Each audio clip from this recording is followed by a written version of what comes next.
La magia de la vida. Enzimas. Las enzimas son la verdadera clave de la vida, tanto para las bacterias como para el ser humano. Hoy día se utilizan en gran medida para la fabricación de productos alimentarios.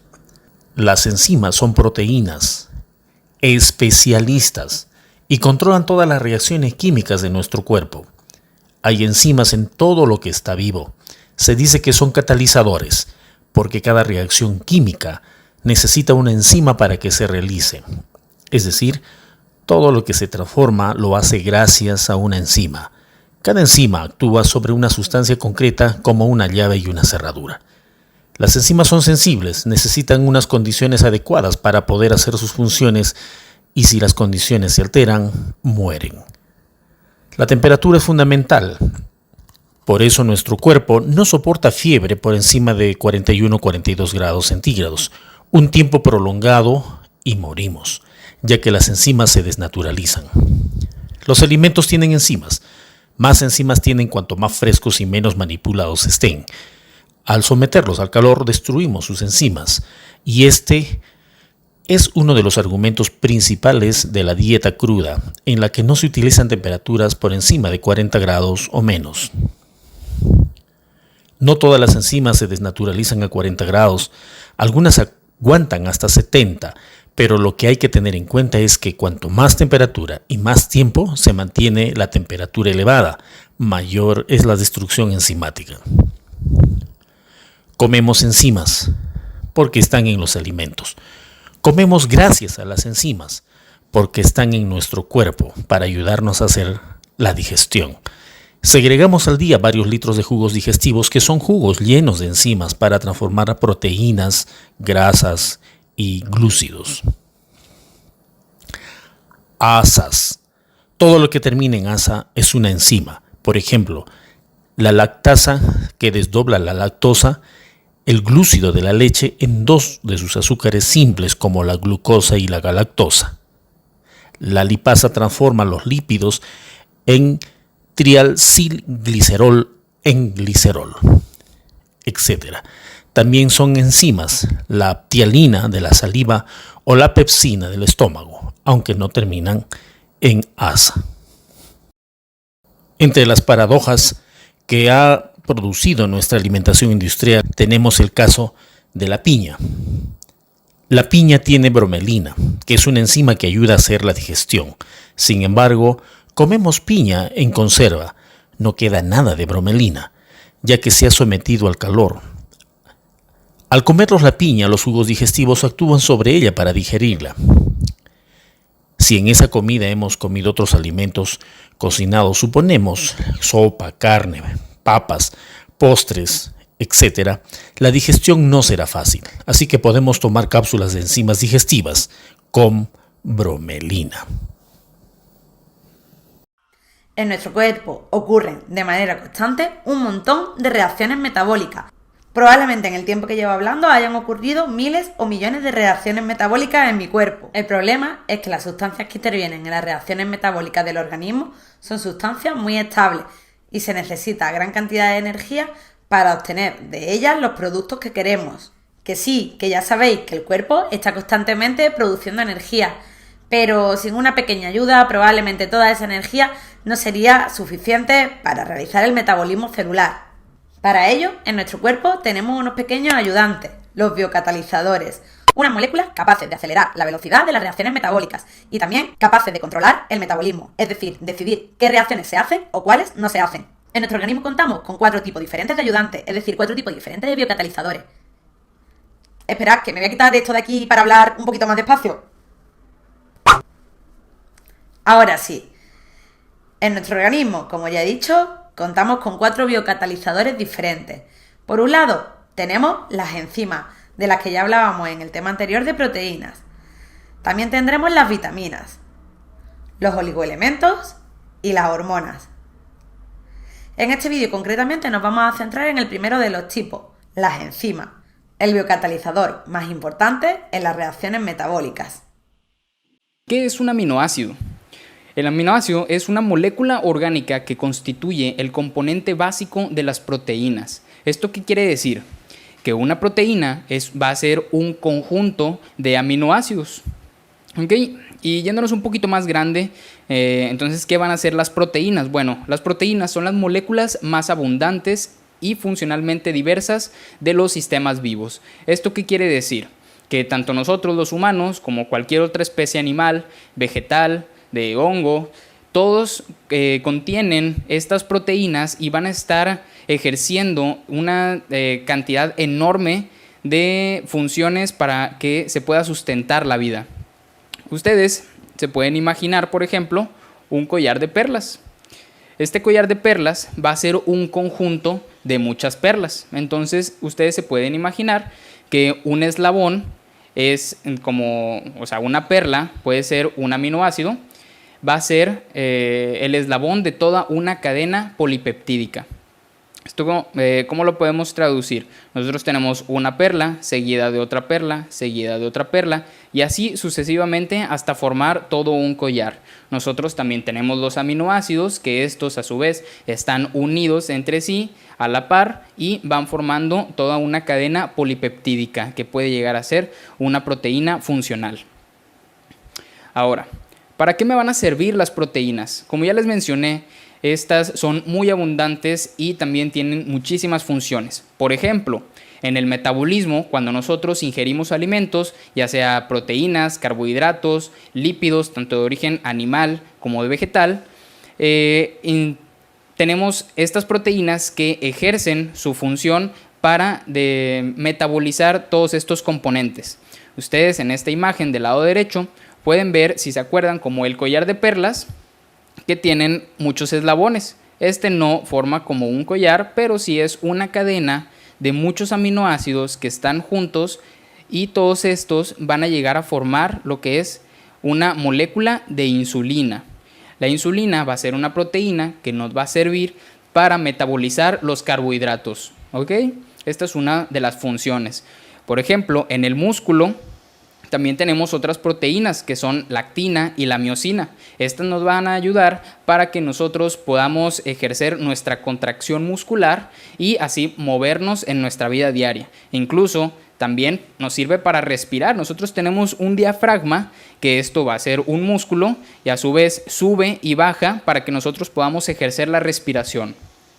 En el hueso también tenemos una proteína, principalmente la colágena tipo 1, que esta nos va a ayudar a formar toda la estructura, el armazón del hueso para que nosotros podamos estar de pie, y también otras funciones, por ejemplo, de proteger nuestros órganos y incluso sintetizar los glóbulos rojos dentro de la médula ósea. En la sangre también tenemos la hemoglobina. La hemoglobina va a ser esta proteína que se va a encontrar en las células rojas, en los glóbulos rojos, y esta, su principal función va a ser de transporte de oxígeno hacia todos nuestros tejidos, desde los pulmones hasta lo más distal, hasta nuestros pies. Y por ejemplo, también en el sistema inmunitario tenemos algo que se llaman las inmunoglobulinas. También se les conoce como anticuerpos. Estas son proteínas en nuestras defensas, que nos ayudan a combatir patógenos externos. Por ejemplo, actualmente con esto de la pandemia del COVID-19, se ha intentado en diversos estudios para tratamiento de las personas que están muy complicadas, pues que les administren plasma de personas que ya hayan sido contagiadas de COVID. Este plasma, que viene de la sangre, tiene alta cantidad de anticuerpos, de inmunoglobulinas, que van a ayudar a la persona que se encuentra grave pueda salir más adelante. Entonces podemos ver toda la abundancia y la funcionalidad que tienen estas proteínas que están compuestas de aminoácidos. Ahora, vamos a ver cómo es la estructura de los aminoácidos. Como en casi toda la materia orgánica está compuesta estructuralmente en su esqueleto, es algo fundamental que tenga un átomo de carbono, como lo podemos ver en el centro de este aminoácido. Ahora, estos aminoácidos van a tener otras 3 características muy importantes que hay que recordar. Número 1, el grupo carboxilo. Los aminoácidos van a tener este grupo carboxilo. Número 2, el grupo amino primario, que lo podemos ver en este de color rosita.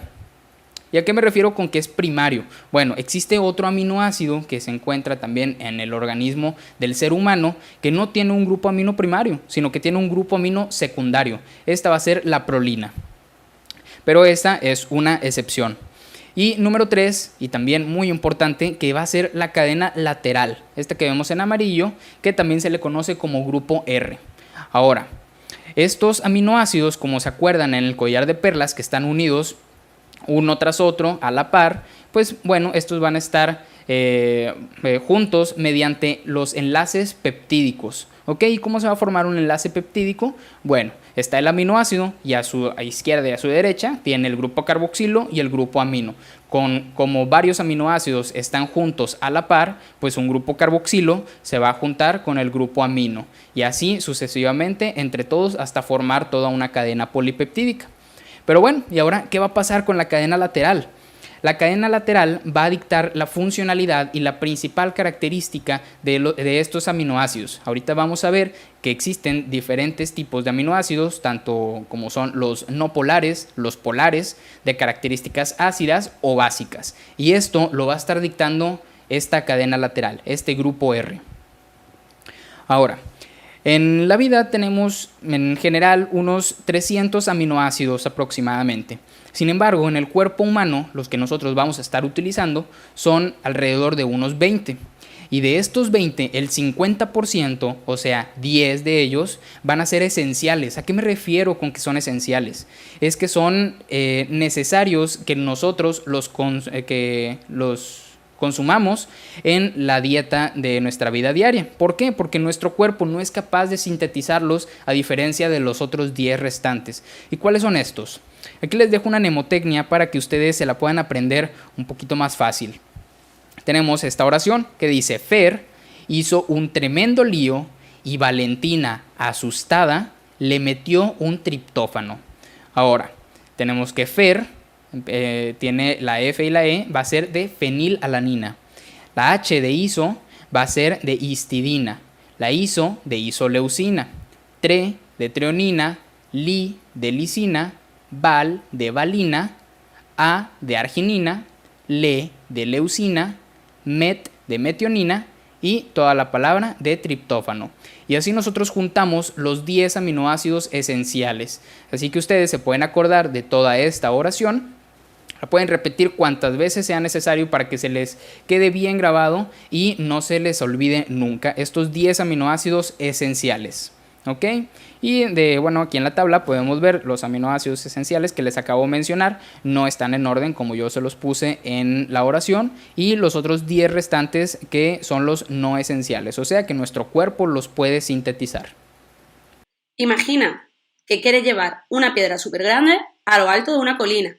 Y una vez que esté en la punta más alta, tirarla cuesta abajo hasta que ésta se rompa en piedras mucho más pequeñitas. Evidentemente, tú empujando esta piedra te va a costar un montón llevarla a lo alto. Pero, ¿y si tienes una pequeña ayuda? Es decir, ¿y si coges una excavadora para ayudar a subirla? De esta forma, subir la cuesta seguro que te va a ser mucho más fácil, ya que todo el peso de la piedra lo lleva la excavadora. Una vez que estés en la parte más alta, pues ya la dejaremos caer para que ésta se transforme en piedras más pequeñas. Algo así es lo que pasa con las enzimas. Estas nos van a ayudar a transformar los reactivos, la piedra gorda, en los productos, la piedra desmenuzada, y a solventar la pendiente de la energía de activación. En la naturaleza constantemente se están dando reacciones químicas. En estas se transforman los reactivos o los sustratos en productos. Para que esta reacción química se dé, se necesita, lo primero, desestabilizar los enlaces que forman los reactivos, ya que estos van a tener que romperse y transformarse en los productos.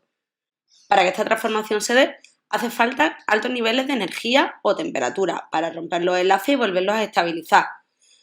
Como ya hemos dicho, el problema es que en el cuerpo humano también ocurren reacciones metabólicas, pero en el cuerpo humano no se pueden alcanzar altas temperaturas. Por tanto, necesitan de esos ayudantes, ese tractor que sube la piedra a lo alto de la montaña. Las reacciones que se dan en el interior del cuerpo humano son mucho más complicadas, Por ejemplo, esta que está aquí, la glucólisis, transforma un sustrato inicial, la glucosa, en un producto final, el piruvato. Pero en esa reacción hay un montón de moléculas intermediarias. Para la transformación de cada uno de estos sustratos iniciales en estas moléculas intermediarias hacen falta enzimas, ya que si no, hacer todo este camino hasta transformarlo en el producto final sería un camino muy lento y en el cuerpo se necesita una cierta rapidez para que se den las reacciones metabólicas, ya que necesitamos disponer de la energía que nos ofrece la glucosa rápidamente.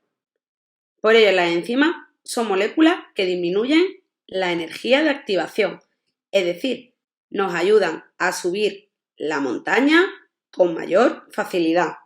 De esta manera se aceleran las reacciones metabólicas sobre las que las enzimas actúan. Para que entendamos un poco lo que es la energía de activación, esta es la energía que deben adquirir los reactivos o los sustratos para que puedan reaccionar y transformarse en los productos. Al bajar la energía de activación, más reactivos son capaces de reaccionar y por tanto son capaces de llegar más rápido al producto. Recordamos que todas las enzimas son proteínas globulares y solubles en agua. Pueden ejercer su actividad en el interior de la célula, donde se sintetizan, o en alguna zona donde se segreguen, como por ejemplo ocurre con las enzimas digestivas cuando se segregan al estómago. Las enzimas van a poder ser 100% proteicas. Esto significa que toda ella va a estar formada por cadena polipeptídica de aminoácidos. No va a intervenir ninguna otra biomolécula. Sin embargo, también hay enzimas que son de tipo holoenzima. Estas están formadas por dos partes: la apoenzima, una cadena de aminoácidos, y un cofactor, el cual va a ser responsable de que la enzima de tipo holoenzima actúe o no actúe. Este cofactor puede ser de tipo catión metálico, como el hierro, el magnesio, el zinc, es decir, bioelementos, o de tipo coenzima. Muchas coenzimas se van a unir débilmente a la enzima, pero otros, sin embargo, se unen estrechamente mediante enlaces covalentes. En este caso, cuando esto ocurre, se le denomina a la coenzima grupo prostético. Las coenzimas pueden ser de naturaleza muy variada, por ejemplo, los adenosines fosfatos, como el ATP, o los piridín nucleótidos, como el NAD, los flavinucleótidos, como el FMN, o la coenzima A. No os preocupéis por todos estos nombres tan raros, porque los veremos en temas posteriores. Pero también estas coenzimas pueden ser de tipo vitaminas. Muchas de las vitaminas son necesarias para que las enzimas actúen. De ahí la importancia de estas. ¿Y cómo va a actuar una enzima? Pues siempre de la misma forma. Un sustrato inicial va a ser transformado en un producto final. Para ello, en primer lugar, las enzimas, lo gris, se unen al sustrato, lo verde. Estas siempre se van a unir en un sitio muy específico de la enzima, el centro activo. Una vez que se une el sustrato a este centro activo, la enzima cambia su conformación y empieza la transformación al producto. Una vez que la enzima transforma al sustrato en producto, este es liberado y la enzima queda libre para volver a empezar esta reacción. ¿Por qué es tan importante que una enzima quede libre? Pues porque de esta forma una pequeña cantidad de enzima puede catalizar a muchísimos sustratos, ya que esta, una vez que acaba, vuelve a empezar. Como hemos dicho, una enzima se une con su sustrato a través del centro activo. El centro activo es una pequeña porción de la proteína completa que forma la enzima. En este lugar, en el centro activo, se establecen enlaces débiles con el sustrato y enlaces más fuertes en el centro catalítico. Justo el centro catalítico será donde se produzca la reacción y se transforme así el sustrato inicial en el producto. Los enlaces más débiles serán de tipo iónico y este enlace más fuerte se establecerá de tipo covalente. El centro activo y estos enlaces son los responsables directos de la actividad enzimática. Las enzimas tienen un alto grado de especificidad por los sustratos que catalizan. Esto quiere decir que son muy selectivas, que a su centro activo no se puede unir cualquier cosa, hay una enzima diferente para cada sustrato. En 1890, un científico, Fischer, propuso que las enzimas eran específicas a los sustratos como una llave es a una cerradura. Él decía que la enzima se ajustaba a la perfección al sustrato que catalizaba. Esto lo denominó el modelo llave-cerradura. En la actualidad se ha comprobado que no es exactamente así, sino que las enzimas siguen un modelo de acoplamiento inducido. Esto significa que las enzimas siguen siendo específicas de un sustrato, pero estas, cuando catalizan en su centro activo, es capaz de amoldarse a la forma que tenga el sustrato. Pero la especificidad viene porque ya de antemano hay una cierta complementariedad entre la enzima y el sustrato para adaptarse a él. Algo similar a un guante y una mano. El guante, cuando está fuera de la mano, no tiene la forma exacta de la mano, pero sí muy similar. Pero es en el momento en el que te lo metes en la mano cuando adoptas la forma perfecta de los dedos o el grosor de esta. Cuando las enzimas catalizan, estas siguen siempre un mismo patrón que se puede representar en forma gráfica. En esta gráfica se representa la velocidad de una enzima frente a una concentración determinada de sustrato. Podemos ver cómo en las etapas iniciales, a mayor concentración de sustrato, la velocidad de la enzima va aumentando exponencialmente. Pero llega un momento que el sustrato es tanto que la enzima se satura, es decir, la velocidad de la reacción ya no aumenta más.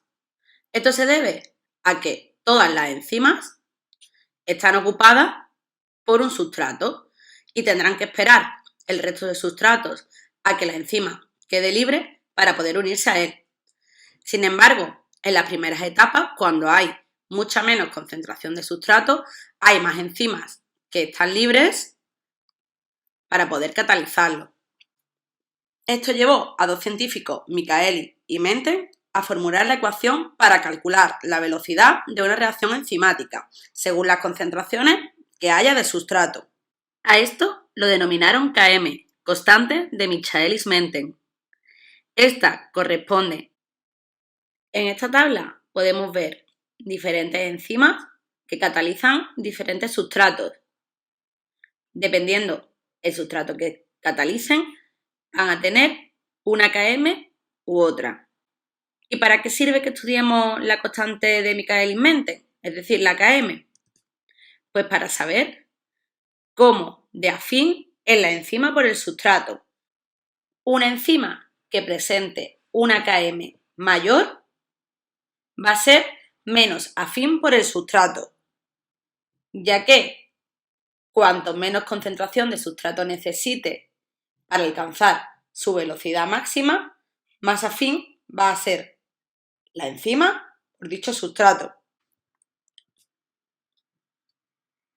Pero aparte de la concentración de sustrato, también van a depender otros factores en la velocidad enzimática, como son la temperatura y el pH.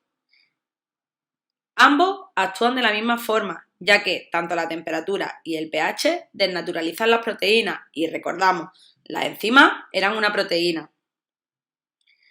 Las enzimas siempre van a tener una temperatura óptima de acción, es decir, una temperatura entre las cuales van a estar más cómodas catalizando un sustrato. Lo mismo pasa con el pH. Dependiendo de la enzima, esta va a actuar a un pH óptimo o a otro diferente. Por ejemplo, la pepsina presente en el jugo gástrico del estómago va a actuar en un pH óptimo alrededor de 1,5-2. Sin embargo, la tripsina presente en el jugo pancreático, el pH óptimo en el que va a actuar va a estar alrededor de 8. En algunas ocasiones a las reacciones enzimáticas le surge un competidor. Este va a competir por el centro activo de la enzima, es decir, la va a engañar y va a hacer que ésta deje de funcionar. La inhibición enzimática puede ser irreversible y tiene lugar cuando un inhibidor o un veneno se fija permanentemente al centro activo mediante enlaces covalentes. Esto hará que el sustrato no se pueda unir a este centro activo, dejando la enzima totalmente inactiva. Pero sin embargo también esta inhibición puede ser reversible. Y esto ocurre cuando el inhibidor no se une de forma covalente a la enzima, sino que se une mediante otro tipo de enlaces, como por ejemplo los iónicos o los puentes de hidrógeno, que son mucho más fáciles de romper. Dependiendo de dónde se une el inhibidor, la inhibición reversible puede ser competitiva o no competitiva. Se llamará competitiva cuando el inhibidor compita por el centro activo, pero será no competitiva cuando el inhibidor, sin embargo, no compita por el centro activo, sino que éste se una en una zona distinta. Esta unión modifica la estructura de la enzima, dificultando el acoplamiento del sustrato. En algunas ocasiones, la enzima se va a poder unir al centro activo, pero esta no va a poder liberar el producto, ya que el inhibidor presente no le dejará. Hablar también del alosterismo que presentan ciertas enzimas, ya que estas siempre van a tener una conformación activa y otra conformación inactiva. Para ello, las enzimas necesitan un ligando que se una en un centro diferente al centro activo, el lugar alostérico. Existen ligandos que son inhibidores y ligandos que son activadores.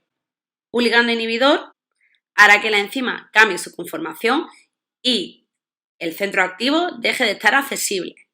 Sin embargo, una activación alostérica, cuando el activador se une a la enzima, hará que ésta cambie de conformación, dejando el centro activo disponible para la catálisis del sustrato. ¿Y para qué creéis que va a servir esto? Pues para que los procesos del cuerpo no estén todo el día activos.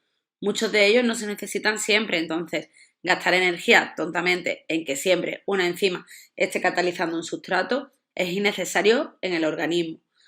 Por tanto, la inhibición y activación alostérica lo que va a conseguir es que las enzimas solo catalicen en el momento que realmente sean necesarios. Enzimas las va a haber de muchos tipos y dependiendo del tipo que sea, va a depender su función. Pero todas ellas tendrán un fin común: acelerar la reacción metabólica que cataliza.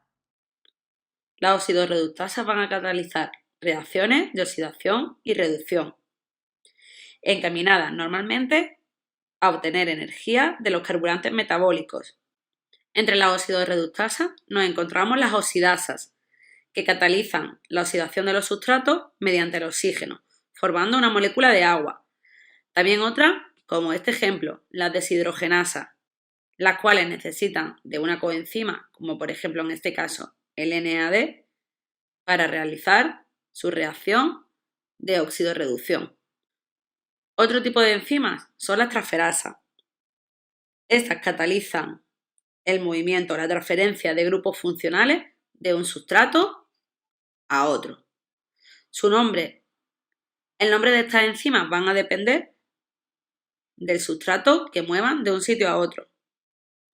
Por ejemplo, esta aspartato aminotransferasa se va a llamar aminotransferasa porque va a mover el grupo amino desde el ácido aspartico al ácido cetoglutárico. El siguiente tipo, las hidrolasas, catalizan reacciones de hidrólisis de los enlaces ésteres. Igualmente, su nombre va a depender del tipo de enlace éster que rompan. Esta, por ejemplo, es una fosfatasa. Va a romper este enlace de aquí, el enlace fosfodiéster, liberando de esta forma la glucosa por un sitio y el fosfato inorgánico por otro. El siguiente grupo de enzimas, las liasas, catalizan las reacciones de adicción o eliminación de grupos funcionales. Por ejemplo, en este caso, la adición de una molécula de agua o en este caso, la eliminación de una molécula de dióxido de carbono. En esta reacción se rompe el doble enlace para poder de esta forma unirse al nuevo grupo funcional. El siguiente tipo, las isomerasas, catalizan las reacciones de isomerización. ¿Qué significa esto? De transformación de la molécula en una similar. Es como si la molécula se desarmara y se almara en una nueva. En este caso, la dihidroxicetona se transforma en gliceraldehído por esta enzima, una isomerasa, que la transforma en otra parecida, pero con diferente función. Si os dais cuenta, ambas tienen el mismo número de carbono, el mismo número de hidrógeno, el mismo de oxígeno, el mismo grupo fosfato, pero esta está reestructurada de una forma diferente.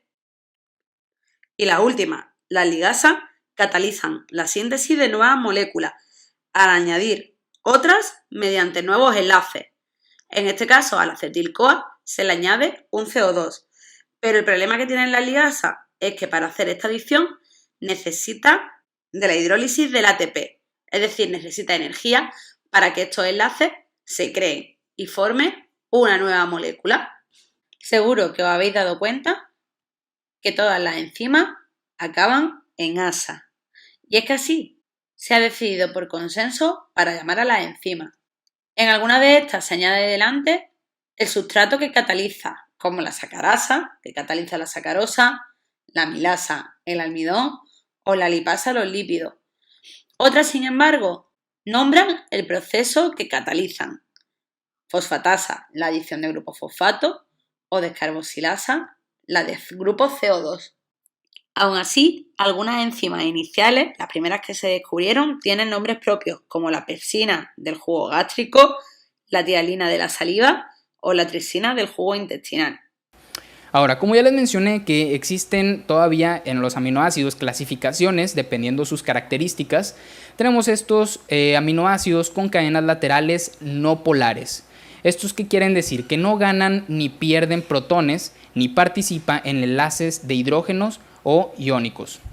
Estos también son conocidos como oleosos o lipoides, quiere decir que son hidrófobos, no les gusta el agua. ¿Ok? Eso quiere decir hidrófobo, hidro de agua y fobo de fobia, que no le gusta. Entonces, por eso se les conoce como oleosos o lipoides. A estos les gusta estar en un ambiente de grasa, de lípidos. Entonces, ¿dónde los vamos a encontrar principalmente? Muy bien. Principalmente los vamos a encontrar en membranas celulares. ¿Por qué? Porque la membrana celular tiene la característica de ser una bicapa fosfolipídica. ¿Esto qué quiere decir? Que tiene alrededor estos lípidos que nosotros los podemos ver, fosfolípidos, el colesterol aquí adentro. Entonces estos aminoácidos les gusta estar en ese ambiente, bien relajados, porque no hay agua ahí, entonces a ellos les gusta. Estos aminoácidos no polares en las proteínas que están en ambientes acuosos, por ejemplo en la hemoglobina, los aminoácidos se van a esconder. Por ejemplo, en esto que les digo, en la hemoglobina, que está en la sangre va a ser un ambiente acuoso. Y la hemoglobina tiene estos aminoácidos no polares, sin embargo van a estar dentro de la proteína, o sea, van a estar en su interior escondiéndose de que no les dé el agua. Al contrario, también en otras proteínas que van a estar en ambiente hidrófobo, pues por ejemplo ya les mencioné en la membrana celular, pues estos se van a exponer. ¿Y de esto para qué nos va a servir que exista estos aminoácidos no polares que les gusta estar en la grasita? Pues bueno, ya les dije que como tienen la característica de que son hidrófobos, estos van a actuar como una membrana semipermeable en la que impide que el agua entre o salga tan fácilmente de la célula hacia el espacio extracelular. También tenemos los otros aminoácidos con cadenas laterales polares, pero estos van a ser sin carga. Ahorita vamos a hablar de los que son con carga. En estos se diferencia un poco de los aminoácidos no polares en cuanto a en dónde se encuentran. Por ejemplo, la serina, la treonina y tirosina, estos van a tener un grupo hidroxilo, que es el OH. Estos le van a servir para que se junten con otras proteínas u otros aminoácidos para formar enlaces de hidrógeno. También tenemos la asparagina y la glutamina, que tienen un grupo carbonilo y un grupo amida, que al igual que los otros tres mencionados previamente, también van a formar enlaces de hidrógeno. Y también tenemos uno muy importante, que es la cisteína. La cisteína va a tener un grupo que se llama sulfidrilo, es el SH. Este es importante porque en varias enzimas es un componente del sitio activo en donde estas van a estar efectuando. ¿ok? Las enzimas también son proteínas. Entonces, ustedes ya empiezan a ver pues, que las proteínas se encuentran en muchísimos lados, como ya les mencioné, son muy abundantes y tienen mucha funcionalidad, como las enzimas. Y bueno, cuando si se encuentran dos cisteínas, se van a juntar y estos grupos, al formarse, se va a llamar un enlace de disulfuro. Si nosotros tenemos el grupo sulfidrilo, ¿ok?, de hidrógeno y azufre, se juntan y ahora tenemos dos, pues bueno, se va a formar un disulfuro. Y esto, pues ¿para qué es importante? Ustedes se preguntarán qué está haciendo este huevo estrellado en la diapositiva. Bueno, ustedes saben que en un huevo tenemos la yema, que es lo amarillo, y va a contener lípido, va a tener colesterol. Y alrededor, lo blanco, que ustedes le conocen como clara, también va a contener adentro albúmina. Y esta albúmina es muy importante porque es una proteína que se caracteriza porque está estabilizada por enlaces de disulfuro. Entonces, ¿qué quiere decir? Que la albúmina en su interior tiene aminoácidos, tiene cisteína, por ejemplo, que va a formar enlaces de disulfuro, va a ocasionar que se estabilice esta proteína que se llama albúmina, y la albúmina es una proteína muy importante en nuestro cuerpo. Va a estar principalmente en nuestro torrente sanguíneo, en el espacio extracelular, con diferentes funciones, por ejemplo, de mantener la presión de la sangre, del agua en general, del espacio extracelular, y también como transporte de otras moléculas. Leche sin lactosa. Métodos de producción de leche sin lactosa y sus ventajas. La lactosa es el azúcar que está presente de manera natural en la leche. La lactosa puede ser convertida en glucosa y galactosa por enzima lactasa. La lactasa se obtiene a partir de Cluberomyces lactis, un tipo de levadura que crece naturalmente en la leche. Las empresas de biotecnología cultivan la levadura, extraen la lactasa de la levadura y purifican para venderla a empresas de fabricación de alimentos. Hay varias razones para usar lactasa en el procesamiento de alimentos. Primero, algunas personas tienen intolerancia a la lactosa y no pueden beber más de 250 mililitros de leche al día, a menos que tengan cantidades reducidas de lactosa. Segundo, la glucosa y la galactosa son más dulces que la lactosa, por lo que se debe añadir menos azúcar a los alimentos dulces que contienen leche, como los batidos de leche o los yogures de fruta. Tercero, la lactosa tiende a cristalizarse durante la producción de helado, dando una textura arenosa, como la glucosa y la galactosa. Son más solubles que la lactosa. Permanecen disueltas, dando una textura más cremosa. Finalmente, las bacterias fermentan la glucosa y la galactosa más rápidamente que la lactosa, así que la producción de yogur y queso fresco es más rápida.